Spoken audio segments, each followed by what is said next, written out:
서로 축복하시려고 은혜 받고 오늘도 행복하세요.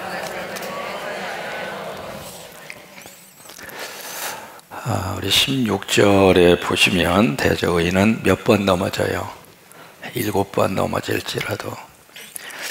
그 다음에 그것으로 끝나지 않고 그 다음 단어가 중요합니다. 다시라고 하는 단어. 다시마의 다시가 아닙니다. 다시 어떻게 돼요? 일어난다. 여기 대조적인 두 가지 사람의 모습을 성경이 말씀을 하시고 있죠. 이게 의인과 악인. 여러분, 성경에서 말씀하시는 의인과 악인의 기준은 선과 악에 대한 기준이 아닙니다. 선한 행동을 하는 사람은 의인이고 악한 행동, 못된 짓을 막 골라서 그렇게 사는 사람을 악인이라 그렇게 구별하는 것이 아니라, 여러분, 윤리와 도덕이라고 하는 것은 별거 아닙니다. 다 나라마다 그 기준이 다르고 사람마다 기준이 다르고 국가마다 민족마다, 이쪽에서는 분명히 잘못된 범법 행위인데 이쪽에서는 범법 행위가 아니에요. 세상적인 어떤 기준에서의 선과 악이라고 하는 것은 전부 다 이게 상대적인 거예요. 그러니까 성경이 말씀하시는 선과 악에 대한 기준은 땅에 있는 것이 아니라 어디에 있느냐면 예수 그리스도에게 있는 거예요. 그러니까 예수님이 있으면은 하나님은 의인이라 그렇게 인정을 해주시는 것이지, 그 사람이 의인이어서 의인이라고 말씀하시는 건 아니에요. 내가 하나님 앞에서 정직하고 하나님 앞에서 깨끗하게 살고 있으니까 하나님이 그래 너 의인이야 그렇게 말씀하시는 게 아니라 그 말이에요. 내 속에 예수님이 계시니까 그 예수님을 보시고 하나님이 그래 넌 의인이구나, 하나님이 그렇게 인정을 해주시는 것이지, 내가 무슨 자격 취득하는 것처럼, 물라이센스 취득하는 것처럼 그게 아니라 그 말이에요. 그러니까 성경이 말씀하시는 의인과 악인의 기준은 바로 나에게 있는 것이 아니라 하나님에게 있다 이 말이에요. 그 하나님이 내 안에 돌아 계시면, 성령님이 내 안에 계시면, 그리고 예수님이 내 안에 계시면 그 예수님 때문에 우리를 보시면서 넌 의인이야 그렇게 말씀하시는 거예요. 아이들이 참 여러 가지 부족함이 많잖아요. 그래도 그 자식은, 내가 낳은 자식은 누구 자식입니까? 내 자식입니다. 그거하고 똑같은 영적 원리를 가지고 있는 거예요. 그러면서 여기 의인과 악인의 두 가지의 삶의 정반대적인 모습을 보여주고 있는데, 여기 의인이 7번 넘어져요. 여러분, 성경에서 만나는 수없이 많은 믿음의 사람들, 안 넘어진 사람이 한 사람도 없어요. 다 넘어진 사람이에요. 근데 성경은 무슨 이야기냐면, 넘어졌다 하더라도 다시 7번 일어나더라 그 말이에요. 일어나는데 어떻게 일어나는가? 그들 속에 누가 계시는가? 하나님이 계시니까, 믿음이 있으니까, 말씀이 있으니까 그 속에 넘어진 자리에서 그래 인생 끝났어, It's over, 이제 끝났어, 더 이상 할 수 있는 것이 없어, 그리고 자포자기하고 끝내버리는 사람이 믿음의 사람이 아니라, 그 넘어진 그 속에서 다시 하나님 바라보고 꾸역꾸역 일어나는 사람, 그 사람이 성경의 이야기입니다. 여러분, 노아 하면은 당대의 의인이라고 하는 말이 붙어있는 사람이에요. 근데 그 사람이라 할지라도 홍수 이후에 노아가 큰 실수를 합니다. 넘어져요. 포도농사를 짓고 그리고 나서 거기서 포도주가 생산이 되고 그것을 먹고 취해버렸어요. 취해버리고 나서 그리고 나서 어떻게 됐는지 더웠겠죠. 몸에서 열이 나니까. 그래서 다 벗어버린 거예요. 그러니까 노아라 하더라도 넘어지더라고요. 믿음의 조상 하면 가장 먼저 머릿속에 떠오르는 사람이 누구예요? 아브라함 넘어졌어요? 안 넘어졌어요? 넘어지더라고요. 자기 부인을 누이 동생이라고 넘어지고, 믿음으로 잘 버티고 믿음으로 잘 이렇게 견디다가 결국 아내, 당신 몇 년 동안 기다리겠느냐고, 그 하나님의 약속, 자식을 하늘의 별처럼 바다의 모래알처럼 주시고자 하는 그 하나님의 약속, 이제 당신 이제 아무 행동도 안 하고 가만히 기다리고 그렇게 믿고 가만히 있지 마시고, 여기 몸종 하갈이 있으니까 하갈을 통해서 그 하나님의 뜻을 한번 이루어 보라고. 결국 그 아내의 말을 듣고 하갈을 취해서 이스마엘이라고 하는 그 후손을 낳게 되잖아요. 아브라함도 넘어지더라고. 하나님의 마음에 합한 자라고 말을 들은 사람이 딱 한 사람입니다. 그 사람이 누구냐면 다윗입니다. 그 하나님의 마음에 합한 자라고 하는 단어의 뜻이 참 기가 막힙니다.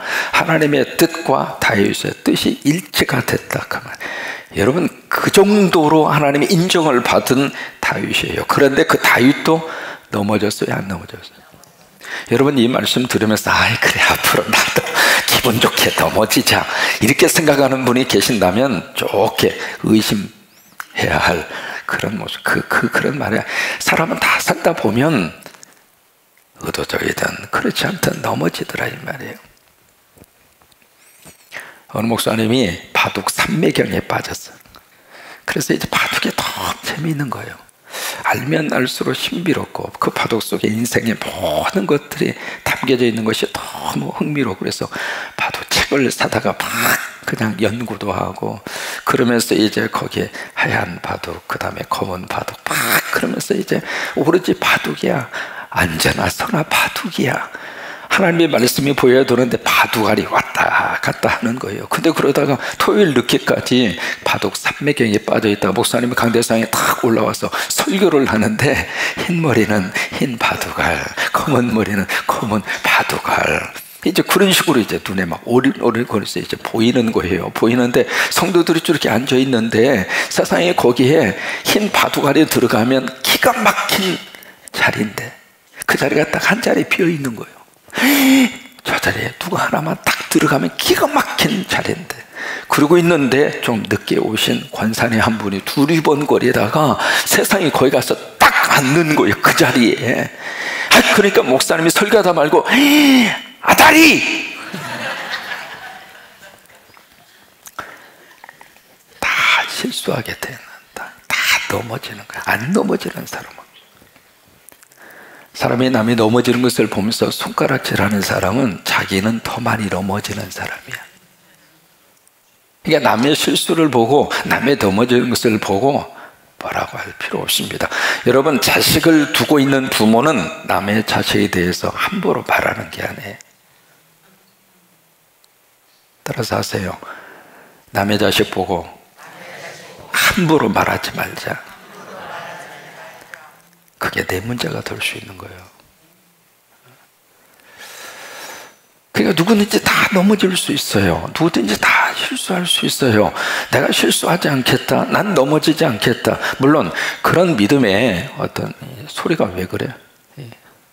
그런 어떤 믿음의 자세와 어떤 그런 생각을 갖는 것은 좋습니다만은, 그러나 그것을 끝까지 보장받고 사는 사람은 없더라 그 말이에요. 다 넘어질 수 있고 다 실수할 수 있고. 근데 중요한 것은 그 다음에 있습니다. 보세요. 16절에 대저의인은 7번 넘어질지라도. 왜 7번이라고 그랬을까? 그게 완전 숫자 아닙니까? 그러니까 누구든지 다 그렇게. 그런데 그 다음에 다시 어떻게 해요? 일어난다 그 말이에요. 바로 이것이 뭐냐면, 스위스의 정신의학자 칼 메닝거라고 하는 사람이 있습니다. 그 사람이 이 부분에 대해서 이제 그렇게 이야기합니다. 사실보다 중요한 것은 뭐냐면 태도이다. 들어보신 말씀일 거예요. 팩트보다 중요한 것은 애티튜드, 태도이다 라고 하는 말로 요약을 합니다.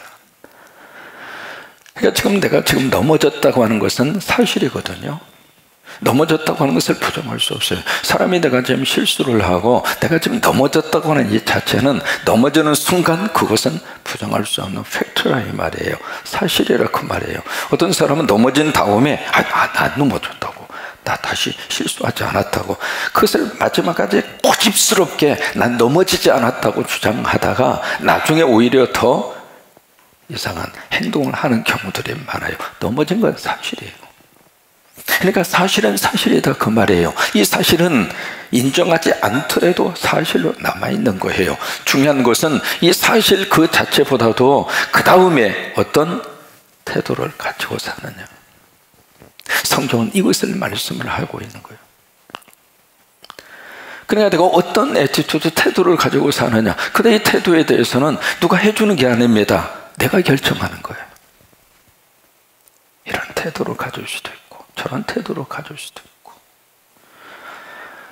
서양 사람들이 딸이 시집을 갈 때 전통적으로 이렇게 주는 하나의 보석이 있습니다. 뭘 주느냐면 진주를 줍니다. 진주를 주는데 그 진주를 뭐라고 이야기하느냐면 얼어붙은 눈물이라, 그렇게 이야기해요. frozen tears라고 하는 말을 씁니다. 얼어붙은 눈물이라. 그 진주를 주면서 뭐냐면 이 딸이 시집을 가서 뭐 여기든 거기든 시집살이는 거의 비슷하잖아요. 시집을 가서 이 딸이 흘릴 그 눈물을 생각하면서 그 눈물을 잘 견디고 그 눈물을 잘 해서 나중에 멋진 진주로 만들어 가라. 그러면서 너의 삶이 진주처럼 영롱한 보석으로 그렇게 탄생이 됐으면 좋겠다. 그런 어떤 부모의 마음을 담아서 그 자식에게 진주를 주면서 그 이름을 바로 얼어붙은 눈물이라 라고 하는 말을 그래서 쓰는 거예요. 여러분, 진주라고 하는 조개 아시잖아요. 거기에 상처가 나서 이물질이 들어옵니다. 모래가 들어와요. 들어오면 거기서 두 가지의 태도가 나옵니다. 두 가지의 태도가 나오는데, 한 진주 조개는 이물질이 들어왔을 때 그것을 끌어안는 거예요. 내 몸에 박힌 이 이물질, 내가 이것을 사실로 인정을 하는 거예요. 내 삶 속에 애기치 않는 이물질이 지금 들어와서 그 모래가 박혀서 지금 내 살 속에 박혔구나 라고 하는 이 사실을, 그것을 부정하지 않고 그것을 받아들이고 그 다음에 어떤 태도를 취할 것인가, 그것을 라카라고 하는 분비물을 통해서 계속 굴리고 또 굴리고. 그래서 결국 그 작은 이물질, 그 모래알이 나중에 가서 세월이 흘러서 멋진 진주라고 하는 보석을 만들어내는 태도.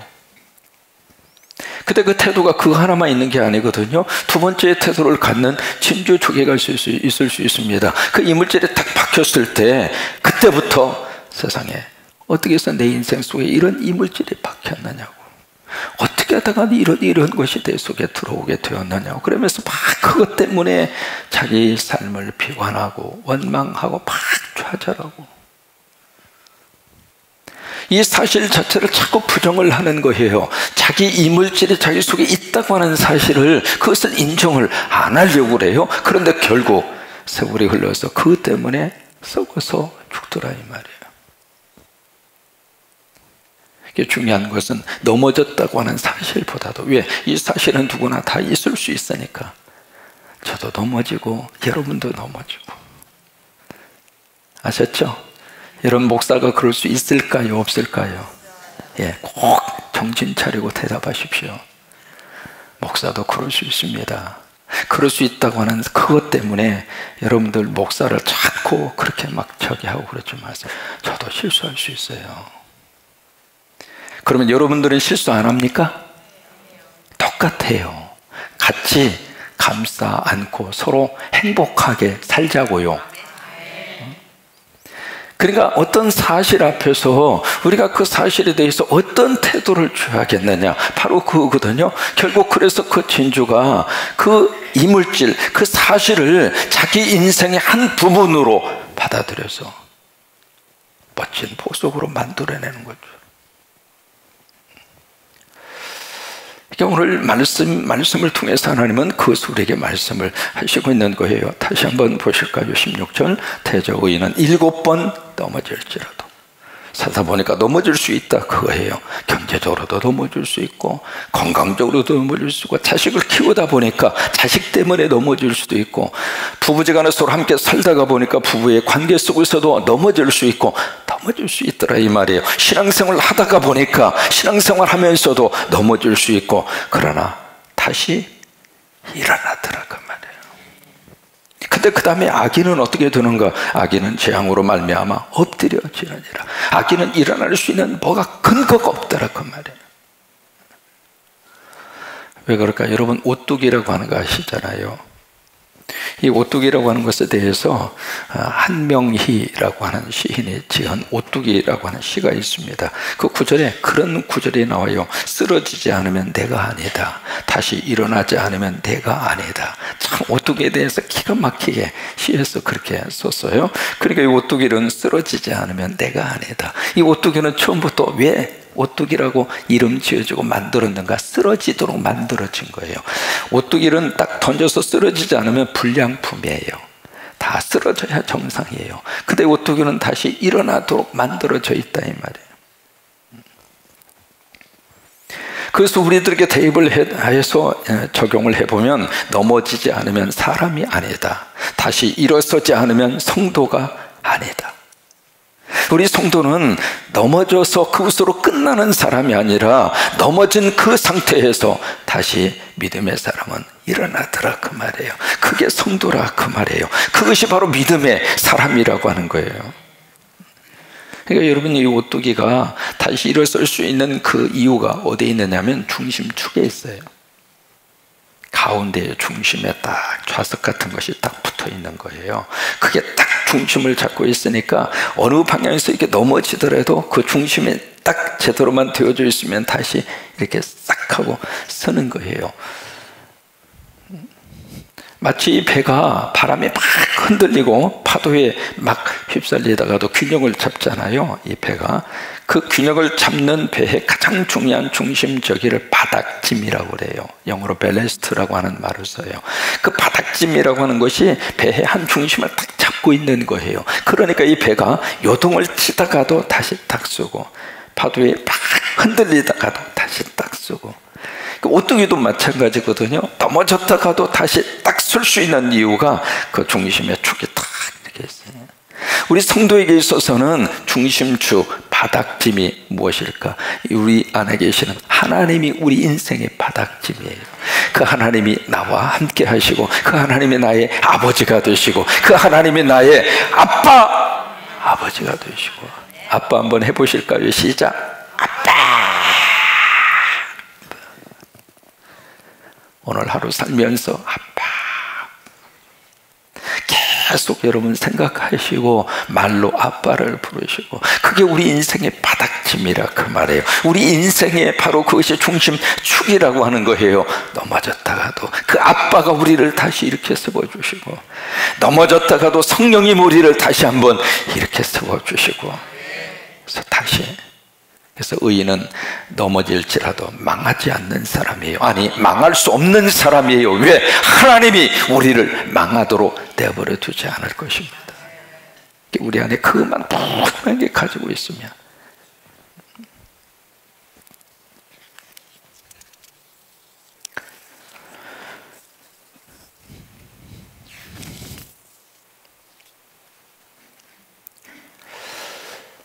우리가 의인이 망하지 않는 이유가 있습니다. 그 이유 중에 하나가 바로 무엇인가? 바로 우리 인생 속에 바닥짐이 되시는 하나님이 계시기 때문에, 그 하나님이 우리를 보호하시고, 그 하나님이 우리를 지켜주시고, 그 하나님이 우리를 붙들어 주셔요. 시편 37편 24절에 보시면, 저는 넘어지나 아주 엎드려지지 아니하면 여호와께서 손으로 붙드심이라. 욥기 5장 19절 말씀, 6가지 환난에서 너를 구원하시며 7가지 환난이라도 그 재앙이 내게 미치지 않게 하시며. 이게 하나님께서 우리의 인생의 바닥짐이 되셔서 우리를 꼭 붙들어 주시고 우리를 보호하시니까, 이사야 43장 2절, 내가 물 가운데 지날 때에 내가 너와 함께 할 것이다. 강을 건널 때에 물이 너를 침몰치 못할 것이며, 내가 불 가운데로 행할 때에 타지도 아니할 것이요 불꽃이 너를 사르지도 못하리니. 왜요? 바닥짐, 하나님이 나와 함께 하시니까, 하나님이 보호를 해주시니까. 아각 사람 하만이 유대인 모르드게를 눈에 가시로 생각하고 유대인 전체를 몰살할 그런 정책을 꾸미잖아요. 그래서 이 모르드게를 다란메달 장대 50규빗, 우리 계산으로 하면 150m입니다. 150m의 장대를 높이 세워놓고 거기에 모르드게를 매달아 죽여버리려고. 근데 나중에 어떻게 됐어요? 하나님이 그것을 완전히 바꿨어요. 결국 그 장대에 누가 매달리게 됐는가? 하만에 매달리게 된 거예요. 여러분, 의인은 마지막까지라도 하나님이 보호하셔요. 하나님의 역사가 나타나고 하나님의 마지막까지 붙들어 주셔서 살다 보니까 넘어질 수도 있고 실수할 수도 있고 부족할 수도 있고, 그러나 다시 하나님 우리를 다시 이렇게 세우셔서 하나님의 귀한 은혜로 다시 한번 오늘 하루가 주님 안에서 행복하시기를 주의 이름으로 축원합니다. 그래요, 의인은 넘어집니다. 그러나 망하지 않습니다. 한번 해보실까요? 의인은 넘어지지만 망하지 않는다. 한 번만 더 하시죠. 의인은 넘어지지만 망하지 않는다. 그래요. 16절 말씀 다시 한번 고백하실까요? 시작. 대저 의인은 7번 넘어질지라도 다시 일어나려니와 악인은 재앙으로 말미암아 엎드려지느니라. 한 번만 더 고백하십니다. 대저 의인은 7번 넘어질지라도 다시 일어나려니와 악인은 재앙으로 말미암아 엎드려. 한 번만 더 고백하시죠. 대저 의인은 7번 넘어질지라도 다시 일어나려니와 악인은 재앙으로 말미암아 엎드려지느니라. 미국의 홈런 왕으로 꼽는 사람의 베이브 루스라고 하는 사람이 이제는 그 기록이 깨졌습니다. 깨졌는데 오랫동안 미국 야구의 홈런 왕으로 1인자의 자리를 차지했던 사람이 베이브 루스라고 하는 사람이에요. 이 사람이 일생 동안 홈런을 몇 개를 쳤느냐면 714개를 쳤습니다. 대단한 홈런이죠. 엄청나게 홈런을 많이 친 홈런 왕입니다. 근데 이 사람이 홈런 714개를 때리는 동안 스트라이크 아웃을 몇 번을 당했는가? 여러분, 스트라이크 아웃을 베이브 루스가 몇 번 당했느냐면 1330번 당했습니다. 그러니까 이게요, 우리가 홈런 친 것만 생각을 하잖아요. 근데 그 홈런을 치기까지 이 선수가 스트라이크 아웃, 선수로서는 스트라이크 아웃 당하는 것이 그렇게 창피한 거예요. 근데 그 스트라이크 아웃을 곱빼기로 당한 거예요. 그래도 스트라이크 아웃 당할 때마다 베이브 루스가 이제 선수 생활 끝났다, 그리고 그 자리에서 배트를 넣고 뒤돌아서서 가버리지 않았다, 그 말이에요.